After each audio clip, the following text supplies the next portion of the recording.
शुक्ल पक्ष की 9वीं तिथि, बैसाख महीना, पीला चंदन घिसकर उस चंदन को एक सुंदर पीपल का कोमल पत्ता, कोमल पत्ता मतलब एकदम, एक तो पीपल का होता है कड़ला पत्ता, एकदम कड़क हो जाता है, और एकदम होता है कोमल पत्ता।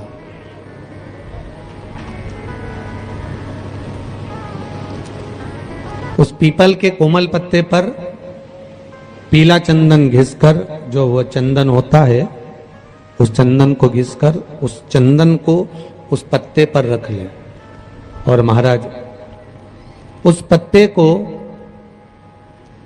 मध्याह्न के समय पर, जैसे जब सुबह के समय पर सारी पूजन हो जाए, अर्चना हो जाए, भगवान शिव के मंदिरों में जल समर्पित हो जाए, उसके बाद में जब बाबा एकदम आनंद में विराजे हों, तब जहां शिवलिंग रखा होता है,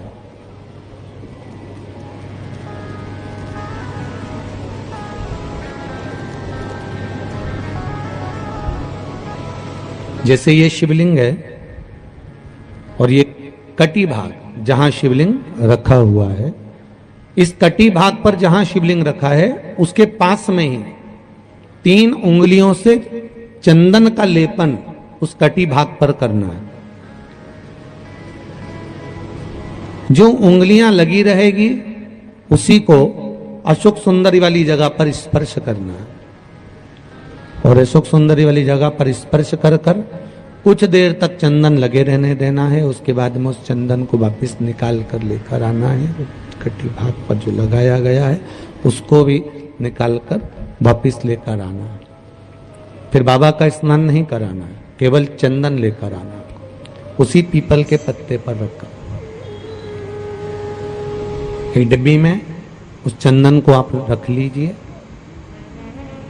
कुछ दिन जिसकी नेत्र ज्योति कमजोर है, चश्मा लग रहा हो, श्रवण शक्ति कमजोर हो, सुनाई कम दे रहा हो, उसके कंठ से इस ठोड़ी तक उस चंदन का तिलक लगाना प्रारंभ कर दीजिए, और नेत्रों के नीचे थोड़ा सा वो चंदन लगाना प्रारंभ कर दीजिए। लगभग 20 से 22 दिन तक आप उसका प्रयोग करिए, और एक रुद्राक्ष का जल शिव को समर्पित कर कर उस जल का आचमन करना प्रारंभ कर लीजिए।